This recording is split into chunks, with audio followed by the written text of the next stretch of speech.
주님의 이름으로 환영합니다. 주님과 함께 걷는 40주 성경 읽기에 참여하신 여러분들을 환영합니다. 그리고 주님의 이름으로 축복합니다.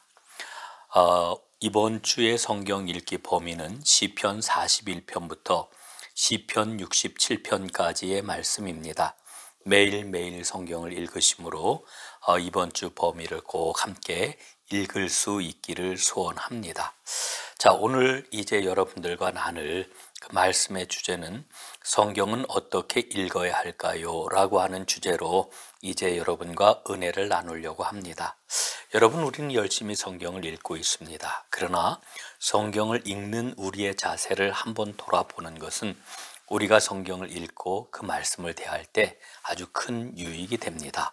자, 그러면 성경을 어떻게 읽어야 되는가? 첫 번째로 온전히 믿으려고 하는 마음을 가지고 읽어야 합니다. 이 말의 의미는 성경은 긍정적인 자세로 읽어야 한다라고 하는 뜻입니다. 사실 성경을 읽다 보면은 이해가 되지 않는 그런 그 부분들을 자주 만나게 됩니다. 상식적으로 납득이 되지 않는 말씀도 만나게 됩니다. 그럴 때 우리는 어떻게 읽어야 될까? 무엇보다도 중요한 것은 긍정적인 자세로 읽어야 된다라고 하는 것입니다. 하나님은 천지 만물을 창조하신 창조주 하나님이시지요. 또 그 하나님은 우리의 삶과 인생과 그리고 역사를 주관하시는 그와 같은 분이시지요. 그리고 마침내 역사를 완성하실 구원의 하나님이시기도 합니다. 우리가 긍정적인 자세로 성경을 읽는다라고 하는 말은 믿으려고 하는 마음을 가지고 읽는다라고 하는 것을 뜻하는 것입니다. 우리는 인정을 해야 합니다. 무엇을 인정해야 될까요? 우리의 지식과 우리의 경험은 한계를 가지고 있다. 그렇지요.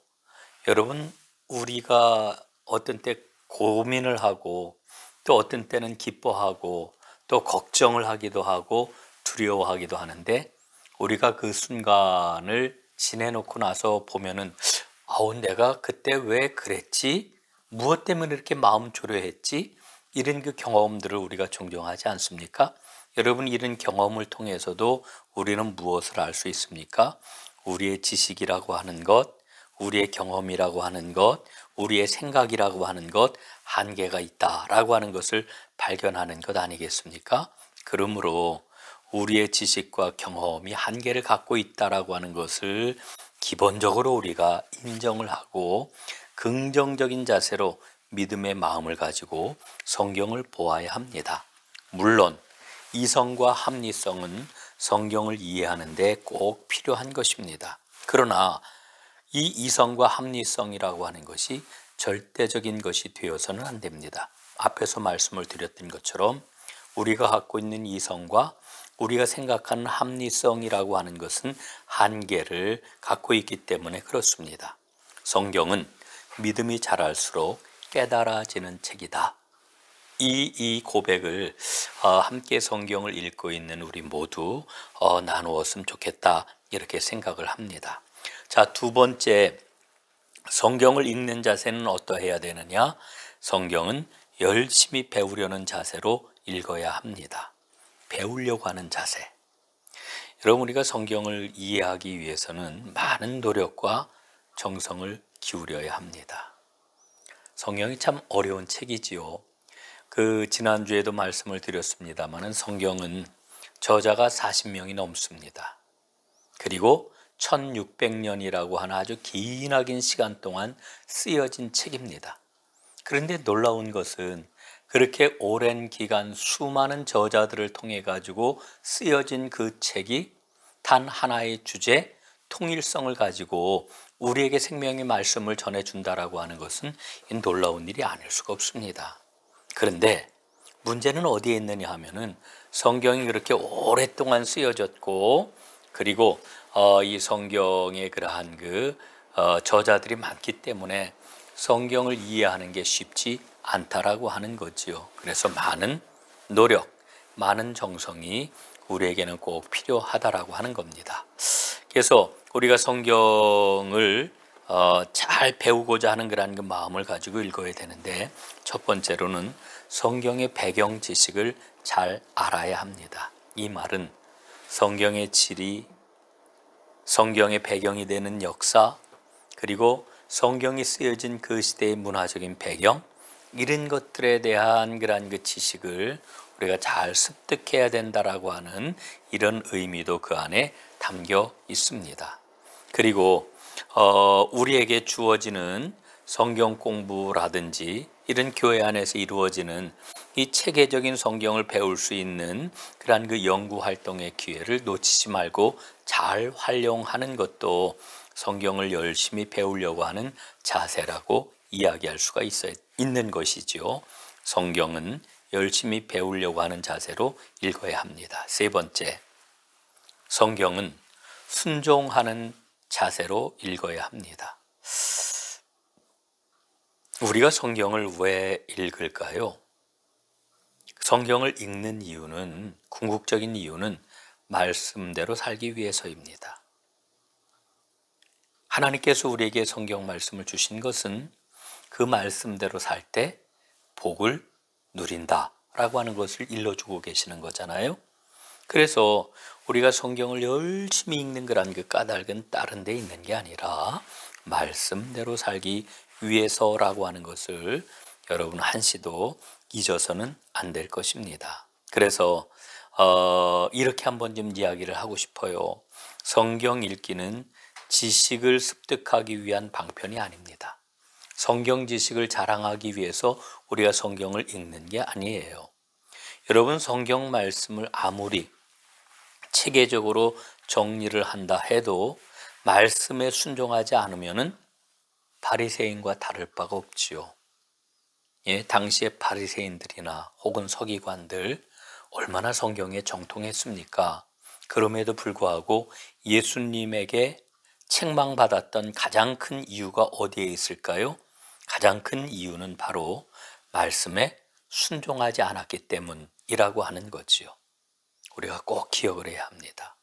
또한 성경 말씀을 읽을 때에 그 말씀은 다른 어느 누구를 위해서 주어진 그런 말씀이 아니라 바로 나에게 주시는 말씀이라고 하는 것을 우리가 잊지 말아야 됩니다. 아, 이 말씀은 바로 나를 위해서 주시는 말씀이로구나.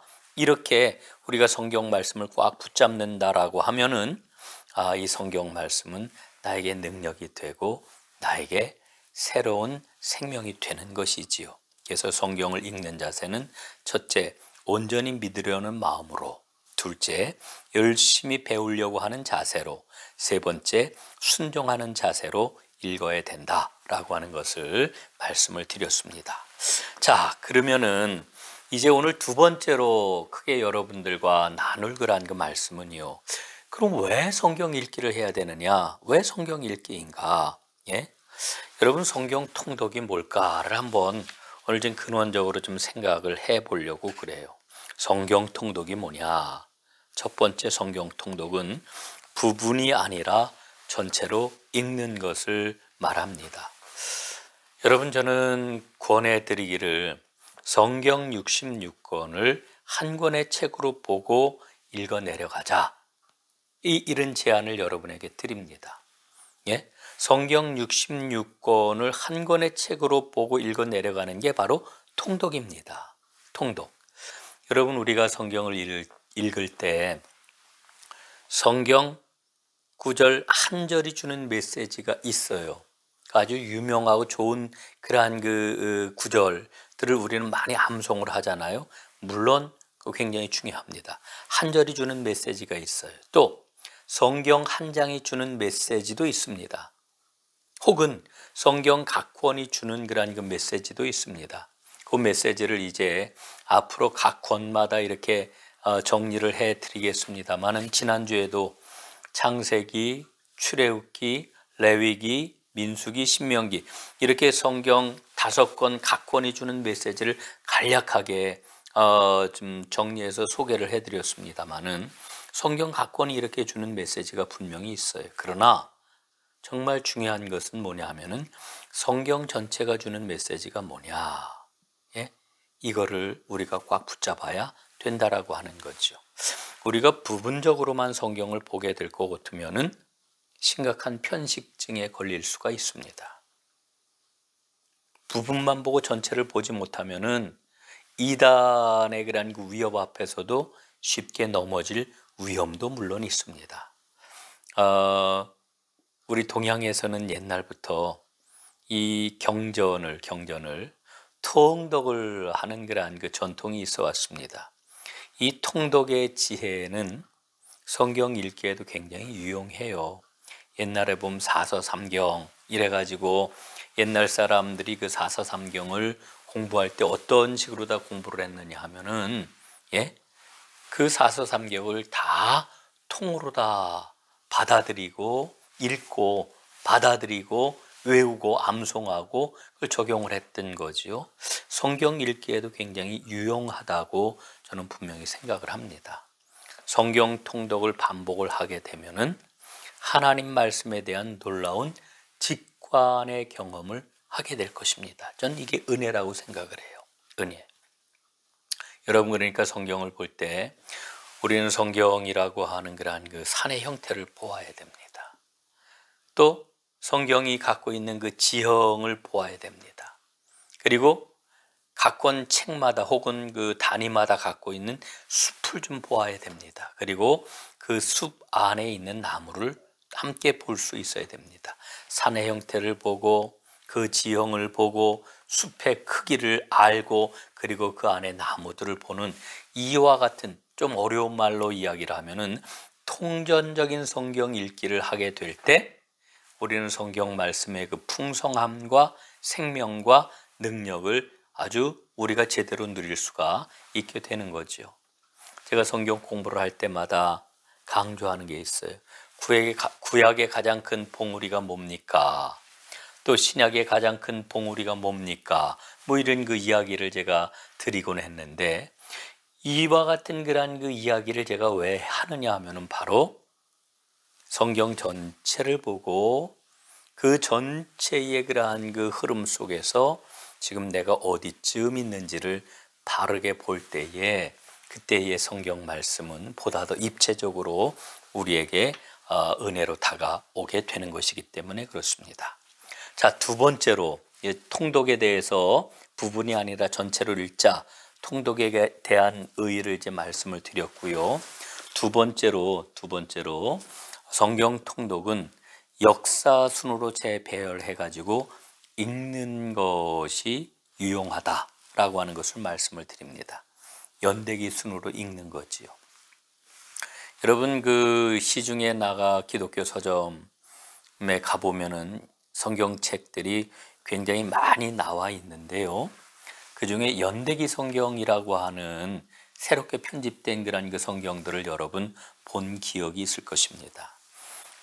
이 연대기 순으로 본다라고 하는 거는요, 성경의 뼈대, 역사적인 그런 그 순서를 제대로 익힌다라고 하는 그런 의미가 있습니다. 현재 우리 지금 성경은 주제별로 혹은 장르별로 이렇게 편집이 되어 있습니다. 구약 성경을 보면은 모세오경이 있고, 그 다음에 신명기 역사서가 있고, 그 다음에 역대기 역사서가 있고, 그런 다음에 시가서가 있고, 그 다음에 예언서가 있고, 뭐 이런 식으로 다 이렇게 주제별로, 장르별로 묶여져 있는 것을 우리가 보게 되는데요. 사실 그냥 그 순서대로 이렇게 읽으면은 성경에 대한 그런 그 전체적인 그런 그 흐름을 잘 정리하기가 쉽지가 않아요. 그런데 그것을 역사 순서에 따라서 읽어가게 되면은 성경 전체의 흐름과 그 시대마다 중요한 사건과 역사의 그러한 그 의미를 보다 더 분명히 알 수가 있게 되는 거지요. 그래서 이 연대기 순으로, 역사 순으로 재배열해 가지고 읽으면은 역사의 주인이신 하나님께서 역사를 어떻게 경영하시는지 그것을 읽어내게 되고, 말씀과 말씀에 담겨 있는 생명력을 우리는 더욱더 생생하게 느낄 수가 있게 되는 거죠. 그래서 이 연대기 순으로 재배열해서 성경을 읽자라고 하는 것을 말씀을 드리고, 이제 여러분들에게 나누어 드린 그런 그 성경 읽기 표가 바로 이 연대기 순으로 정리된 그 순서다라고 하는 거 말씀을 드리고, 아마 다음 시간이나 다다음 시간에 여러분들에게 그걸 전체적으로 다시 한번 정리해서 말씀드리는 그와 같은 시간이 있을 거라고 생각을 합니다. 자, 세 번째, 우리가 이 성경 통독을 통해 가지고서 꼭 도달해야 하는 그러한 믿음이 있는데, 그게 뭐냐? 성경 전체에 흐르고 있는 하나님의 마음을 읽는 거죠. 예? 여러분, 성경 통독은 마음으로 읽고 느끼는 겁니다. 성경을 우리가 읽으면 읽을수록 하나님의 마음을 헤아리게 되는 거예요. 왜 하나님의 마음을 헤아릴 수 있게 되느냐 하면은 바로 하나님과 인격적으로 만나기 때문에 그런 거지요. 이 말씀을 통해서 부어주시는 삶의 의미와 생명력을 이때 경험을 하게 되는 것입니다. 자, 그래서 이 성경 통독의 의미는 첫째는 부분이 아니라 전체로 읽는 것이다. 두 번째로는 역사 순으로 재배열해서 읽는 것이다. 연대기 순서대로 읽는 거예요. 세 번째, 성경 전체에 흐르는 하나님의 마음을 읽는 것이다. 여기까지 말씀을 드렸습니다. 자, 이 한 주간도 시편 말씀 41편부터 67편까지 말씀을 읽으면서 하나님의 은혜가 여러분의 삶 가운데 가득 넘쳐날 수 있기를 주님의 이름으로 축복합니다. 고맙습니다. 사랑합니다.